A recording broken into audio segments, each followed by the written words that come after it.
প্রিয় দর্শক, সবাইকে স্বাগত জানাচ্ছি এই মাঝরাতিরে যারা আমাকে দেখছেন ইয়াং নাইট লাভ বক্সে। আজকে এমন একজন তরুণের সাথে আড্ডা দেব, গল্প বলবো, গল্প শুনবো, যে আসলে একেবারে ক্যারিয়ার শুরু দিকেই চমকে দিয়েছেন। বাংলাদেশের পতাকাধারী হয়ে দেশের অভিনয় জগতে দারুণ এক চমক তুলেছেন এবং প্রশংসা কুড়িয়েছেন। বাংলাদেশে একজন অভিনেতা হয়ে এইচবিওতে প্রথম কোনো সিরিজে কাজ করা অভিনেতা। শুধু এই পরিচয়টি নয়, এই দেশের চারণ অভিনেতা হিসেবে তার থিয়েটারে অনেক বড় একটা ব্যাকগ্রাউন্ড রয়েছে। তার নাম দীপ, অভিনেতা দীপ। এটুকুই থাকুক। কেমন আছো? ভালো, আপনি কেমন আছেন? খুব থ্যাংক ভালো you for the great intro. যেই কথাগুলো বললাম বলতেও আসলে খুব ভালো লাগে নিজের দেশের। সো তোমার শুরুর গল্পটা একটু শুনি, তারপরে অন্য পথ পাড়ি দেওয়ার গল্প শুনো। যারা এখন দেখছে, তোমার থিয়েটারে আসা এবং অভিনয়টা করবা কবে থেকে, কি প্ল্যান, কখন মনে হলো যে আয়নার সামনে দাঁড়িয়ে যে আমি আসলে? না, এরকম কোনো প্ল্যান ছিল না আসলে। ছিল না তার কারণ আমার এতটা কনফিডেন্স ছিল না। আচ্ছা, আমি মানুষের সাথে ইন্টারঅ্যাক্টই করতে পারতাম না, আমার এত নার্ভাস হয়ে যেতাম। বাট আমার ইন্ডাস্ট্রিতে কাজ করার ইচ্ছা ছিল। আমি ঠিক জানতাম না যে অভিনয় করব না কি করব। তো দেন আমি তো আমার ব্যাকগ্রাউন্ড হচ্ছে ফাইন আর্টস, ঢাকা ইউনিভার্সিটির। তো আমাদের এক্সিবিশন চলছিল, তখন আমাকে একজন বললো যে আজকে শো আছে একটা নাটকে, চল দেখি। আচ্ছা। তো আমি দেখতে গেলাম। দেখতে যাওয়ার পর আমাকে কয়েকজন বলছিল যে থিয়েটার করলে এই জিনিসগুলো রিকভার হয়, কনফিডেন্স গ্রো করে। তো তারপরে সাহস নিয়ে, মানে থিয়েটার যে করবো এটাও একটা সাহসের ব্যাপার ছিল আমার ওই সময়। তারপরে সাহস নিয়ে থিয়েটার করা শুরু করি আস্তে আস্তে, গ্র্যাজুয়ালি। প্রাচুর্যতে ছিলাম। সো ওই বন্ধুর কথাতেই তোমার মনে হলো যে অভিনেতা হব? না, নিশ্চয়ই না। না, আমি থিয়েটার করতে যে প্রসেসের মাধ্যমে আস্তে আস্তে আমি খুব কনফিডেন্স পাওয়া শুরু করলাম অ্যাজ অ্যান অ্যাক্টর। আচ্ছা আচ্ছা। তারপরে গ্র্যাজুয়ালি আস্তে আস্তে এটা হলো। তারপরে আমি একদিন গাধারপালে একটা কোর্স করেছিলাম। গাধারপালটা হচ্ছে এটা অনিমেষ দা, মেজবা রহমান, সুমন ওনারা করেছিল। সুমন ভাই একদিন একটা পারফরমেন্স দেখে এমনিতেই খুব ক্যাজুয়ালি বলে দিয়েছিল ইউ আর ডুইং গুড। আচ্ছা। তো ওইটাকে আমি খুব সিরিয়াসলি নিয়ে নিয়েছিলাম। সো এই জিনিসগুলো আসলে খুব ছোট ছোট ব্যাপারগুলো নিয়েই পরে একটা মনে হচ্ছে যে না, অভিনয়টা করি। মহল্লার কোন মেয়েটা বলেছিল তুমি খুব সুদর্শন? মহল্লার কোনো মেয়ে বলেনি, কারণ মহল্লায় খুব কম থাকতাম। আচ্ছা, খুব লাজুক বলছিল। লাজুকরাই কিন্তু পরবর্তীতে খুব ড্যাশিং হয়। সো কোন মোহের মানুষ থাকে আদর্শ মানুষ যে ওর মতো হব, প্রিয় অ্যাক্টর বা? না, প্রিয় অ্যাক্টর তো আসলে অনেকেই আছে, বাট একদম সত্যি কথা বাংলাদেশের ক্ষেত্রে আমি জয়া আহসানকে ইন্সপিরেশন হিসেবে মনে করি। যে দেখেন উনি এখনো পর্যন্ত নিজেকে যেভাবে মেনটেন করছেন, বা একই সাথে আমি হয়তো বা এখন সবাই বলছে যে ইন্টারন্যাশনালি আমি কাজ করেছি, বাট জয়াপা টেকনিক্যালি করছেন, বিকজ কলকাতাতে উনি একটা, মানে জয়া নায়কদের দেখলে তোমার হিংসা হয়, মানে আমি যদি আবিরের মতো? না, definitely I want to work with her, but হিংসা হয় না। মানে ব্যাপারটা মানে খুব পজিটিভ সেন্সে আমি বলছি। আমি যদি আবিরের মতো যার সাথে স্ক্রিন শেয়ারটা করতে পারতাম, ড্রিম দ্যাটস দ্য স্পিরিট। এবং তার মানে থিয়েটারে কত বছর গেল? এবং থিয়েটারে 5 বছর। এবং গাধারপালেও কিছুদিন? গাধারপালে একটা কোর্স করেছিলাম আমরা, 3 মাসের একটা কোর্স ছিল, যেটা ভিজুয়াল মিডিয়ার, মানে ভিজুয়াল অ্যাক্টিং এর উপরে। আচ্ছা আচ্ছা। তোমার স্টাডি একটা পথে এবং অভিনয়টা এক পথে। সেক্ষেত্রে প্রথম ভালো কোনো কাজের অফার কে দিল, কে সাহসটা নিল তোমাকে নিয়ে? ভালো কাজ বলবো না, ভালো কাজ কিনা জানি না, মানে আমাদের স্টার্টটা তো অন্যভাবে হয়েছিল। বিবিসি একটা শো হচ্ছিল বিশ্বাস নামে। এটা একটা শো হওয়ার পরে আমাদের গ্রুপে বললো যে আমাদের 6 জন অভিনেতা লাগবে, যারা এক ধরনের ব্যাকগ্রাউন্ড আর্টিস্ট, বাট ওরা হচ্ছে ওই যে ডেভিলের ক্যারেক্টার করবে, মানে একটা ভূতের মতো সাজবে ও সামথিং। তো ওইটা প্রথম এক্সপিরিয়েন্স, ক্যামেরার সামনে দাঁড়ানো বলা যায়। তারপরে ছোট ছোট করে কাজ করা, থিয়েটার করা, এইভাবে আগাচ্ছিল। আচ্ছা, খুব থাকে না যে টার্নিং, যে এটার পরে আমি আমার গার্লফ্রেন্ড, আমার পরিবার সবাইকে দেখাতে পারবো, এই দেখো এটা আমি করেছি। ওইটা কোন কাজটা বলবা?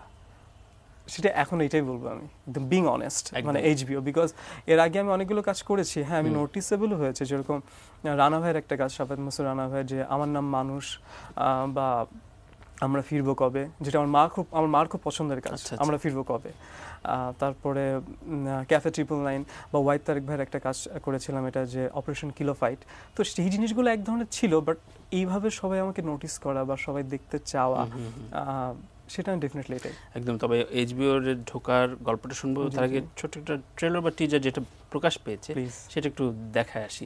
প্রিয় দর্শক, এই সুদর্শনের একেবারে অভিনয় করা এই দারুণ একটা টিমের সাথে কাজ করার গল্প তো শুনবোই, ছোট্ট একটা ট্রেলার। সো দারুণ একটা কাজ দেখলাম এবং সত্যিই গর্ববোধ হচ্ছে। এবং এবার বলো যে ব্যাকগ্রাউন্ড স্টোরি কিভাবে পিক করা তোমাকে এবং কিভাবে কানেক্ট করা, একটু যদি বলো। এই কানেক্টর হচ্ছে রুহুল রবিন ভাই, উনি একজন ডিরেক্টর। তো উনি সিনেমা বানানোর আগে ওই সময় চলটা ছিল যে 2014 কথা বলছি, তখন সবাই একটা শর্ট ফিল্ম বানাতো। হ্যাঁ, তখন কোনো স্পন্সার শর্ট ফিল্ম হতো না, নিজের পকেটের টাকা দিয়ে আসলে শর্ট ফিল্মটা বানাতো। তো রবিন ভাই আমাকে বলেছিল যে এরকম একটা শর্ট ফিল্ম বানাবো, আমাদের স্টোরিটা খুব ইন্টারেস্টিং লাগছিল, চলেন করে ফেলি। খুব প্ল্যান করেছিল না, করে ফেলি, করে ফেললাম আমরা কাজটা। পরে কাজটা দেখেছিলাম, ভালো লাগছিল আমার। তো রবিন ভাই এটা বিভিন্ন ফেস্টিভ্যালে নিয়ে যাচ্ছিল, তার মধ্যে একবার সিঙ্গাপুর ফিল্ম ফেস্টিভ্যালে ওটা দেখানো হয়েছে। তখন ওরা আমাকে নোটিস করে, তারপর ওরা যখন খুঁজছিল এই ক্যারেক্টারটা। তুমি সেই ফেস্টিভ্যালে গিয়েছিলে? আমি যাইনি, বাট রবিন ভাই আমাকে সবসময় আপ টু ডেট করতো যে আমি এরকম দেখছি রেসপন্স ভালো, সবাই পছন্দ করছে। ওটা দেখার পর ওরা আমাকে খুঁজছিল, পরে রবিন ভাইকে নক করে যে আমি ওনাকে কিভাবে পাবো। সো রবিন ভাই দেন ওনাকে আমার নাম্বারটা দেয়, ফেসবুক আইডি দেয়, ইনস্টাগ্রাম আইডি দেয়। পরে হোয়াটসঅ্যাপে কথাবার্তা হলো, স্ক্রিপ্ট পাঠালো, আমি ওটা অডিশন করে আবার পাঠালাম।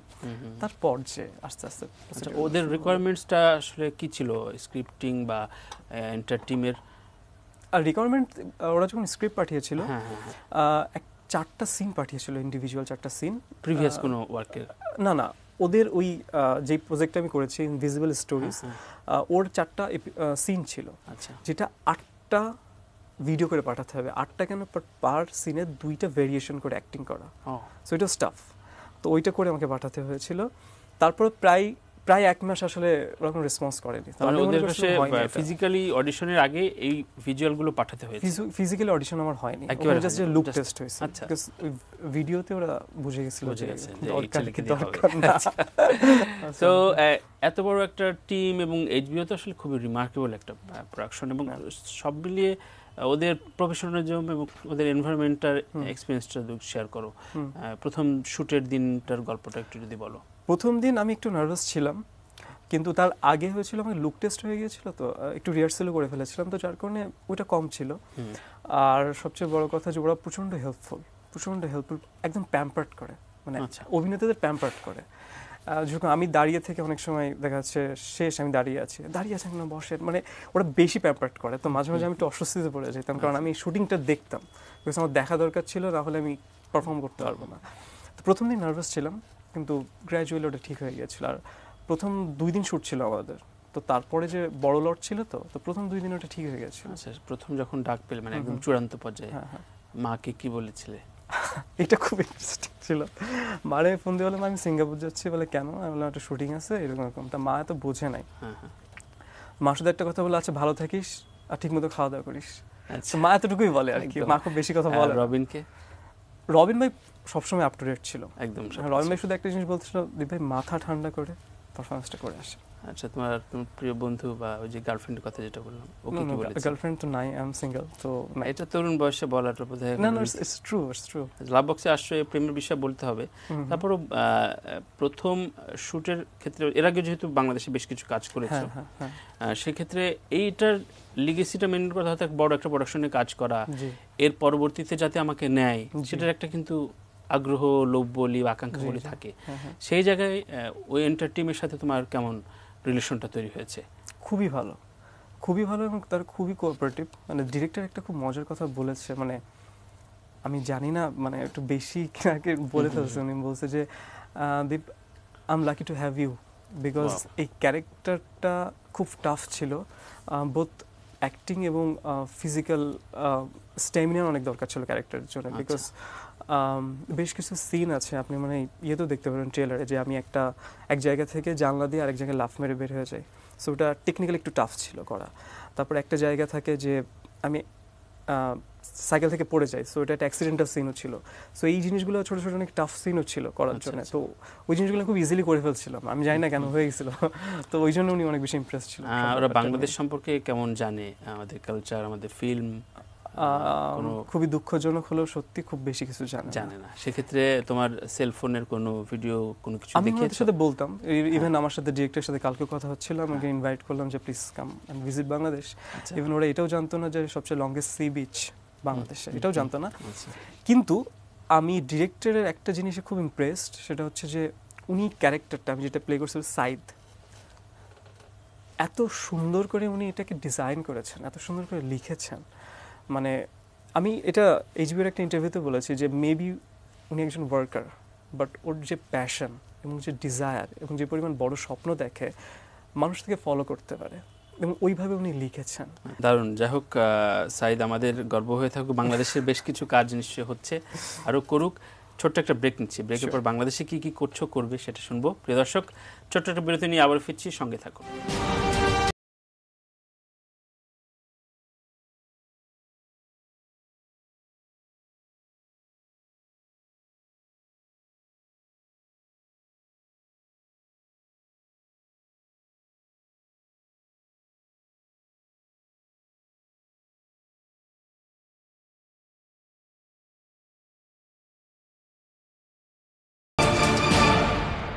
প্রিয় দর্শক, স্বাগত আরেকবার ইয়াং নাইট লাভ বক্সে। আমরা দারুণ এক তরুণের গল্প, সাফল্যের গল্প শুনছি, কাজের গল্প শুনছি, দ্বীপের, অভিনেতা দ্বীপের।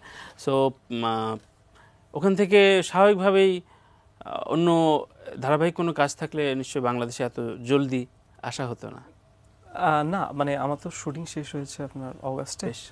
অগাস্টের পর তারপর তো ওদের পোস্ট প্রোডাকশনে কাজ ছিল। তারপর না, মানে আমাদের তো আসলে যেটা হয় যে ওরা অনেকদিন ধরে শ্যুট হয়েছে, কিন্তু এক টানা না। যেমন প্রথমটা আমরা জুনে করেছিলাম, তারপরে আমার 20 দিনের মতো আমি বাংলাদেশে আসছি, আবার জুলাই যে অগাস্ট পর্যন্ত শ্যুট করে তারপরে আমি আসছি। তো সো যেটা হয় দীপ, আমরা খুব সাধারণ গল্পে যেটা বুঝি, ধরো যে ড্রাইভারটা ডোমেস্টিক এয়ার প্লেন চালানো শুরু করে, সে আর বাস চালাতে চায় না। সো তুমি তো ইন্টারন্যাশনাল ফ্লাই করে ফেলেছো, তো সেই জায়গা থেকে বাংলাদেশে নিশ্চয়ই কাজের ক্ষেত্রে আরো একটু চুজি হচ্ছে এখন, যে আমি এত বড় কাজ করে এসেছি, এখন নিচে অতটা নিচে নামানো যাবে না। নিচে নামানো বা উপরে ওঠার মতো না আমার কাছে। আমি আসলে প্রত্যেকটা প্রজেক্টে খুব রেসপেক্ট নিয়ে দেখি। ঠিক আছে, সেদিন আমি বলি যে একটা ছেলে আমাকে, এইচবিওর এই কাজটা নিশ্চয়ই আরো তোমাকে সাবধানী করে তুলেছে। সাবধানী, হ্যাঁ সাবধানী বলবো না, আমি বলবো যে এটা সাবধানী আমি সবসময় ছিলাম না তা না। বাট যেটা আগে যেটা হচ্ছিল যে আমি চাইলেই প্রজেক্ট পাচ্ছিলাম না, ভালো প্রজেক্ট, বিং অনেস্ট। আমি চাইলে বড় প্রজেক্ট পাচ্ছিলাম না, বড়ভাবে আমাকে দেখা হচ্ছিল না, এখন দেখা হচ্ছে। সো আমি বলবো যে আমি অনেক ফরচুনেট, অনেক ব্লেসড যে মানুষ আমাকে এইভাবে সিরিয়াসলি নিচ্ছে, বা আমাকে তারা অ্যাপ্রিশিয়েট করছে, বা আমাকে তারা বড় বড় কাজ অফার করছে। আমি সেইটা বলবো। সাবধানী বা ওই জায়গাটা, মানে ডেফিনেটলি সাবধান আপনার প্রত্যেকটা সময় হতে হবে। আমি বলবো যে আমি যদি আমার ক্যারিয়ারের সবচেয়ে মানে টপ পজিশনেও থাকি, তখনও সাবধানী হতে হবে, because it's very responsible job. একটা পোর্টফোলিওটা বেশ খানিকটা এগিয়ে দিয়েছে আসলে এই কাজটা। আমি নিজেকে সৌভাগ্যবান মনে করি আসলে। এরপরে কার ফোন অ্যাপ্রিসিয়েশন পেলে বাংলাদেশে, এবং সবার, ইন্ডাস্ট্রির সবার, একদম বিং অনেস্ট, ইন্ডাস্ট্রির সবার, সেটা ইচ অ্যান্ড এভরিওয়ান। আমি বলবো যে প্রত্যেকে খুব অ্যাপ্রিসিয়েট করেছেন এবং বলেছে যে ইউ মেড আস প্রাউড। এটা তখন আমার কাছে মনে হয়েছে যে আমি আসলে অনেক বড় কিছু করে ফেলেছি, সত্যি শুটিংয়ের সময় বুঝিনি, কারণ তখন আমি শুধু ফোকাস হয়ে কাজটা করেছি। পরে আমি রিয়েলাইজ করেছি, আচ্ছা কোনো না কোনোভাবে হয়তো বা আমি আমার দেশকে রিপ্রেজেন্ট করেছি। তখন আমি এই ভারটা নেইনি বা বুঝিনি, আমি বলবো বুঝতে পারিনি। নিজের আইকনিক বললে জয়া হাসানের কথা, বাট সে তো নারী, বাট কোনো পুরুষ অভিনেতার নাম এখনো শুনিনি সে অর্থে। বাংলাদেশের ক্ষেত্রে আমার কাছে মনে হয় কি যে, দেখেন আমি আমার টিনেজ থেকে আমি বলবো যে মোশাররফ ভাই বা চঞ্চল চৌধুরী বা অপূর্ব ভাইয়ের অভিনয় দেখে বড় হওয়া, এবং ধরেন সাকিব খান তো ধরেন সামথিং, ধরেন শুভ ভাই, তো অল আর ভেরি গুড। মানে আমি তাদেরকে আমি বলতেছি না আমি একজনের কথা কেন বলি না, বাট কোনো না কোনোভাবে তারা আমাকে কোনো না কোনো দিক থেকে ইন্সপায়ার্ড করেছে, এবং হ্যাঁ আমার হয়তো সাকিব খানের সাথে দেখা হয় নাই কখনো, মানে উনি তো বাদ বাকি সবার সাথে আমার দেখা হয়েছে এবং কথা হয়েছে, এবং কোনো না কোনোভাবে তারা আমাকে অ্যাপ্রিসিয়েট করেছে, কোনো না কোনো কথা বলেছে যেগুলো আমার অ্যাক্টিং ক্যারিয়ার জন্য অনেক ইম্প্যাক্টফুল হয়েছে, বা অভিনয়কে নতুন করে ভাবার চিন্তা করতে হয়েছে। So I am grateful to them. বাংলাদেশে প্রফেশনালিজমটা আসলে কতটুকু এগিয়েছে তোমার কাছে মনে হয় কি, যে এই কাজটা করার পর পেমেন্ট রেশিও বলি, তোমার চাহিদার ক্ষেত্রে বলি, তুমি বললে যে বেড়েছে, সেক্ষেত্রে এখন অন্য সবকিছু সেরে অভিনয়টা রাখতে পারো? আমি সবসময় সেই ট্রাইটাই করছিলাম, বাট এখন হয়তো আরো রিল্যাক্স হতে পারবো। আচ্ছা, আর প্রফেশনালিজমের ব্যাপারটা হচ্ছে কি, দেখুন বাংলাদেশ একটা ছোট দেশ হলেও আমার কাছে মনে হয় যে আমরা আমাদের প্রচণ্ড, আমি অনেক বেশি রেসপেক্ট বাড়ছে আমি বাইরের কাজ করে এসে। কেন আমি বলি, বিকজ ওরা অনেক ফরচুনেট, ওদের সব কিছু থাকে, আমাদের সব কিছু থাকে না, রাইট? আমি বিং অনেস্ট বলি যে যারা অ্যাক্টর, তার বাদেও যারা ধরেন সেটে থাকে, যারা ধরেন লাইটে থাকে বা প্রোডাকশনে থাকে, তারা জানে না যে তারা খুব খুব মিনিমাম পেমেন্ট পায়, বাট তারপরে যে পরিমাণ এফোর্টটা তারা দেয়, হ্যাঁ, মানে এফোর্টে 100 এ কোনো কমতি থাকে না। কমতি থাকে না। আমাদের যেটা হয়েছে যে যেহেতু আমাদের কোনো ইনস্টিটিউট নাই, তো যার কারণে আমাদের একটু তো শিক্ষার অভাবটা ওই কারণে রয়ে গেছে। কিন্তু আমার মনে হয় না যেরকম কেউ এটা যেরকম বর্তমানে ইউটিউব থেকে শুরু করে বা বাইরে থেকে কোর্স করে আসে অনেকে, বা এফোর্ট দিচ্ছে এবং চেষ্টা করছে, শুধুমাত্র যদি স্ট্রাকচার থাকতো তাহলে আমরা হয়তো বা আরো প্রফেশনাল ওয়েতে কাজ করতে একদম। যেহেতু ইনস্টিটিউটের কথা বললে, দেখো আমরা যেহেতু নেটফ্লিক্স বা অন্যান্য অনেক অ্যাপসের ভিতরে সারা দুনিয়ার মুভি বা প্রোডাকশনগুলো দেখি এখন, সেক্ষেত্রে এন্ড স্ক্রলে যেইগুলো নাম যায়, লাইক আইরিশম্যান ছবিটার কথা যদি ভাবি, এখানে 17টা দেশের বিভিন্ন রকম ইউনিটের কাজ করেছে, সেটা প্রোডাকশন থেকে শুরু করে। কিন্তু বাংলাদেশ নামটা খুব বেশি এখনো, এবং এশিয়ার অনেক দেশই আসলে এই জনরাতে ঢুকতে পারেনি। তোমার কাছে কি মনে হয়, যেহেতু সিঙ্গাপুরে এবং এইচবির মতো কাজ করে আসলে, ওখানে নিশ্চয়ই অনেক দেশের ইউনিট, অনেক দেশের একটা কথা বলি, এইটা কথা আমি জানি না আমার বলা ঠিক হয় কিনা, আমি সরি বলে নিচ্ছি আগে থেকে, যে আমাকে অন্যভাবে নেবেন না। আমার কাছে মনে হয় কি যে আমরা না আসলে ইন্ডিয়া এবং বলিউডের কারণে এক ধরনের মানে ওভারশ্যাডোতে পড়ে যাচ্ছি। সো আমার মনে হয় যে আমাদের একটু না কনসেন্ট্রেট করা উচিত কিভাবে বাংলাকে এবং পিওর বাংলাকে, মানে বাংলা মানে বলতে চাচ্ছি যে বাংলাদেশি বাংলাটাকে কিভাবে রিপ্রেজেন্ট করতে পারি ওয়ার্ল্ড ওয়াইড, তাহলে আমাদের প্রতি কনসেন্ট্রেশন মানুষের আসবে। দারুণ একটা কথা বললে, মানে অর্থাৎ শুধুই বলিউডমুখী বা বলিউডের প্রতি প্রভাবিত না হয়ে শুধু পিওর বাংলাটা, মানে পিওর বাংলা, যেটা থেকে আসলে যেরকম আমরা বলি না, যেরকম শরতের আকাশ, এটা বাংলাদেশিরাই রিলেট করতে পারে, কিন্তু শরতের আকাশ ওয়ার্ল্ড ওয়াইড করতে পারে না। কিন্তু আমরা যদি ওটা প্রেজেন্ট করতে পারি, যেটা সত্যজিৎ রায় করেছিলেন হয়তো বা, খুব দারুণ একটা প্রোডাকশন হবে, প্রোডিউসার পরিচালক রেডি, তোমাকে নায়িকা দুজন সিলেক্ট করতে বলা হলো, কাকে নেবে? বাংলাদেশের দুজন আর বাইরের দুজন, বলো। এটা ভেরি ট্রিকি, কারণ আমি এটা কখনোই সাজেশন দিব না, because it's all about the director choice. না, তোমার সাথে আলাপ হচ্ছে, ইউ আর, মানে তুমি কি চাও, it's all about the character and director choice. না, এটা কিন্তু আলাপ হয়, নায়করা চুজ করে কিন্তু। ডেফিনেটলি ওয়ান তো ডেফিনেটলি জয় হাসান। শুভ, আচ্ছা, জয় হাসান হলো একজন। আচ্ছা, এটা একজনই, আপাতত একজনই। আমি সবার সাথে কাজ করতে চাই, বাট জয় আপা আমার কাছে মানে আর অন্য মেয়েরা এতই অযোগ্য তোমার কাছে? না না, প্রত্যেকে আমার কাছে যোগ্য, বরঞ্চ আমি অনেক বেশি মানে কি বলবো যে, আমি ঠিক বাংলা ওয়ার্ড খুঁজে পাচ্ছি না এই মুহূর্তে, বাট হ্যাঁ, যদি ওনারা আমার সাথে কাজ করতে চায়, আমি ব্লেসড হয়ে যাব। সবার মন, জয় আপা আমার ড্রিম, নাকি সবার মন রক্ষা করে? না না, জয় আপা আমার ড্রিম, আমি সেটা বলতেছি। মানে থাকে না একজন ড্রিম, বাদ বাকি সবার সাথে, কেন না, যে নুসরাত ফারিয়া বা পরিমণি, বিদ্যাসেনা মিম, আমি সবার সাথে কাজ করতে চাই। বাংলাদেশে কোন মুভিটা লাস্ট দেখেছো ভালো লেগেছে? কাঠবিড়ালি। কাঠবিড়ালি, I loved it, I really loved ইট।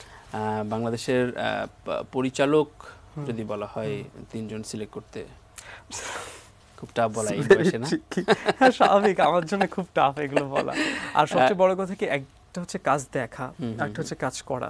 তো আমি এখনো পর্যন্ত এত ফরচুনেট হইনি সবার সাথে কাজ করা। আগে করি, তারপরে হয়তো এই প্রশ্ন উত্তর কোন দিব। জনরাটা তুমি খুব comfort? Romantic, thriller, action, fantasy? আমার কাছে মনে হয় যে আমি অনেক বেশি স্ক্রিপ্টে ফোকাস করি। আমি যে কোনো যেরকম রানা ভাইয়ের যে প্রজেক্টগুলো ছিল, ওটস ফ্যামিলি ড্রামা ছিল। তারপরে আমার একটা কাজ ছিল ভেরি থ্রিলার জনরার কাজ, সো ওইটা আমি খুব এনজয় করছি করতে।